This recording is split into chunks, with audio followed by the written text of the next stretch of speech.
નમસ્કાર. આગલા વિડીયોમાં આપણે જોયું હતું કુંડલીની અને તંત્ર વિશે થોડુંક આગળ જાણીશું. હવે ગાયત્રી સાધનાની ચેતના પર ચડેલા કશાય કલશમોના નિવારણની અવગુણોને દૂર કરવાની પુણ્ય પ્રક્રિયા કહી શકાય છે.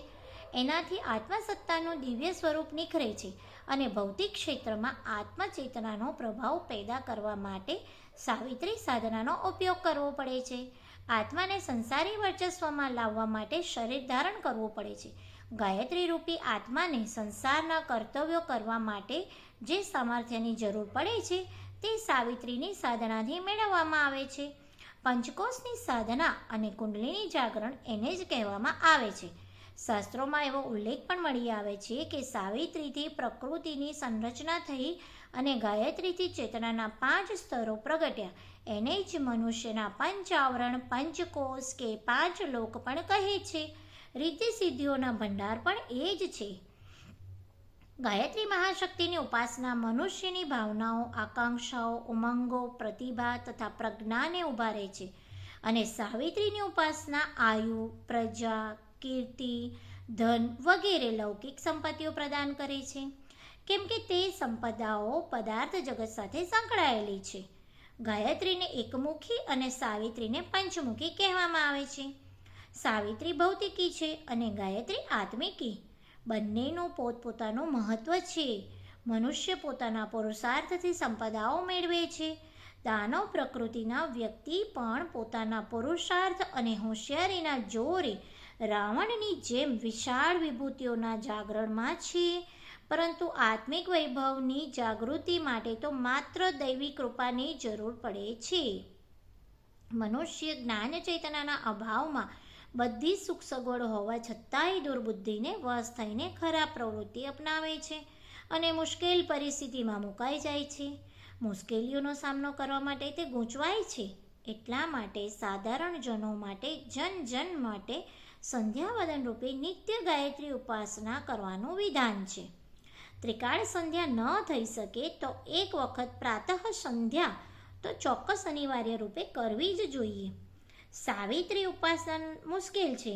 તેમાં પ્રાણ વિદ્યુતને આકાશની વીજળી, ઇન્દ્રનું વજ્ર હોય તેવી રીતે વિકસાવવી પડે છે. આત્માના ક્ષેત્રમાં સાવિત્રી મહાશક્તિનું આહ્વાન સૂર્યશક્તિના રૂપમાં કરવું પડે છે અને એ યોગ્ય બનાવવું પડે છે કે પછી અંતરાળમાં રહેલી રિદ્ધિ સિદ્ધિઓ આ જ શરીરમાં પ્રગટ થાય અને સાધકને ઋષિકલ્પ સમાન ઓજસ્વી, તેજસ્વી, મનસ્વી અને તપસ્વી સ્તરનો બનાવી શકે. ગાયત્રી અને સાવિત્રીની એકતા અને અલગતા. પુરાણોમાં સૃષ્ટિની શરૂઆતનું વર્ણન કરતાં લખ્યું છે કે વિષ્ણુની નાભીમાંથી કમળ પેદા થયું. કમળ પુષ્પ પર બ્રહ્માજી પ્રગટ થયા. વિધાતાએ આકાશવાણીથી બ્રહ્માને આદેશ આપ્યો, તમને સૃષ્ટિની સંરચના માટે પેદા કરવામાં આવ્યા છે. તેના માટે શક્તિ મેળવવા તમે તપ કરો. તપથી શક્તિ ઉપલબ્ધ થશે અને એ વિશિષ્ટતાના આધારે સૃષ્ટિ સર્જનમાં મહત્વના કાર્યો થઈ શકશે.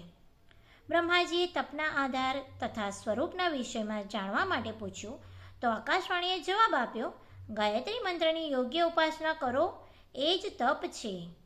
ગાયત્રી મંત્ર તેમને બતાવવામાં આવ્યો. પછી તેઓ તેની ઉપાસના કરવા લાગ્યા. તેને આધારે તેમની ચેતના જાગૃત થઈ અને સૃષ્ટિ રચનાની કાર્યવાહી થવા માંડી. તેને માટે સુવ્યવસ્થિત યોજના બનાવવામાં આવી. તે વખતે મહાપ્રલયનું પાણી સર્વત્ર ફેલાયેલું હતું. કોઈ બીજો પદાર્થ ન હતો. હવે સૃષ્ટિને કોને આધારે બનાવવાની? એને માટે પદાર્થની જરૂરત પડી. તેને ભેગા કરવા માટે ફરીથી તપ કરવું પડ્યું. એને માટે તેમણે સાવિત્રીનો સહારો લેવો પડ્યો. સાવિત્રી પ્રગટ થઈ અને તેના સહકારથી સૃષ્ટિની સંરચના કરી નાખી. આ વાર્તા મુજબ ગાયત્રી અને સાવિત્રીની મદદ બ્રહ્માજીએ લેવી પડી. એટલા માટે બંને તેમની સહાયિકાઓ, સહભાગીની પત્નીઓ કહેવાય. ગાયત્રી એટલે આત્મિકી અને સાવિત્રી એટલે ભૌતિકી. ભૌતિકીનો મૂળભૂત આધાર પંચતત્વ છે. તત્વ જળ છે એટલે પ્રકૃતિને જળ કહેવામાં આવે છે. જળ પ્રકૃતિથી આખું બ્રહ્માંડ ભરેલું પડ્યું છે. તેમાં અનેક ગ્રહપિંડ અને બીજા અનેક પદાર્થો પૂરતા પ્રમાણમાં રહેલા છે, પરંતુ તેમાં ચેતના ન હોવાથી ફક્ત ક્રિયાઓ માત્ર હોય છે. તેના પરમાણુ અને પિંડ પોતાની ધરી અને કક્ષામાં ભ્રમણ કરે છે. કણોની સાથે સાથે પિંડનું મૂળભૂત સંરચના પ્રતિકણ પણ રહેલો છે. છાયાની જેમ પ્રતિછાયા સંકળાયેલી હોવાની જેમ આ ક્રિયા વ્યાપાર સર્વત્ર ચાલી રહ્યો છે. આ પ્રક્રિયા પણ કેટલાક નિયમો હેઠળ વ્યવસ્થિત રૂપે ઇકોલોજી વિજ્ઞાનના અનુશાસનો હેઠળ ચાલે છે. પૃથ્વી પર ફેલાયેલા પદાર્થ પણ એના અપવાદ નથી. જળસૃષ્ટિ પૂરતી નથી. તેનો કોઈ ઉદ્દેશ નથી. પ્રયાસ, પ્રતિફળ કે આનંદ નથી. ચેતનાનો સમાવેશ થયા વગર જળ પદાર્થ દૃશ્યમાન, ગતિશીલ હોવા છતાંય નિરર્થક જ બની રહ્યો. એના અભાવની પૂર્તિ કરવા માટે બ્રહ્માજીને આત્મિકીનો એટલે કે ચેતનાનો, ગાયત્રીનો ઉપયોગ કરવો પડ્યો. એનાથી પ્રાણીઓ બન્યા. આ પ્રસંગનું મહાત્મ્ય શાસ્ત્રોમાં વિગતવાર આપવામાં આવ્યું છે. દેવી ભાગવત સ્કંદ 9:1-42 ગાયત્રી મોક્ષ આપનારી પરમાત્મા સ્વરૂપ અને બ્રહ્મ તેજથી યુક્ત શક્તિ છે અને મંત્રોની અધિષ્ઠાત્રી છે. નૃસિંહ પૂર્વતાપનિયોપનિષદમાં હતું કે આ સમસ્ત જે કંઈ છે તે ગાયત્રી સ્વરૂપ છે. ગાયત્રી પરમાત્મા, ગાયત્રી તત્વોપનિષદમાં છે. ગાયત્રી જ પરમાત્મા છે અને ગાયત્રી જ બ્રહ્મ છે. સતપથ બ્રાહ્મણ. સંસારમાં પરમાત્માની જે સૂક્ષ્મ અને સાત્વિક બ્રહ્મ શક્તિ રહેલી છે તેને જ ગાયત્રી કહેવામાં આવે છે. પ્રાણીઓના અંતઃકરણમાં દૈવી તત્વોનો પ્રાદુર્ભાવ ગાયત્રીના પ્રભાવથી જ થાય છે. પ્રાણીઓના બધા જ જીવધારીઓના શરીર તો પદાર્થમાંથી બન્યા હતા, પરંતુ એની અંદર રહેલી ચેતના એક વિલક્ષણતા છે. ચેતના ન હોય તો પ્રાણીઓ પોતાના શરીરનો ઉપયોગ કઈ રીતે, શાને માટે કરી શકતા? સંસારના જુદા જુદા સાધનોનો ઉપયોગ કઈ રીતે કરી શકતા? એનો ઉપયોગ કર્યા વગર તેમને સંતોષ, ઉત્કર્ષ અને આનંદ કઈ રીતે મળતો? આ કામ ચેતનાનું છે. પ્રાણીઓના શરીર પંચતત્વોથી બનેલા છે અને તેની અંદર કામ કરનારી ચેતના ગાયત્રી છે. આ ચેતનાને પ્રાણ કહેવામાં આવે છે. પ્રાણ રહે છે ત્યાં સુધી પ્રાણી જીવે છે. શરીર તેના વગર મૃત શબ બની જાય છે.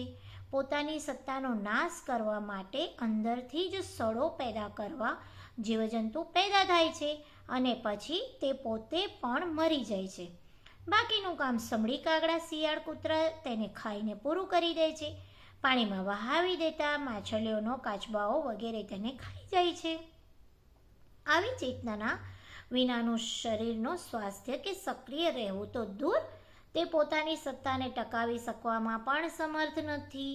એટલા માટે સાવિત્રી કરતાં ગાયત્રીનું મહત્ત્વ વધારે માનવામાં આવે છે. પરંતુ આ માન્યતા પણ અધૂરી છે, કેમ કે ચેતનાની ચિંતનાત્મક શક્તિ આધાર વિના હોવાથી પોતાના પરાક્રમનો, અસ્તિત્વનો પરિચય આપી શકે નહીં.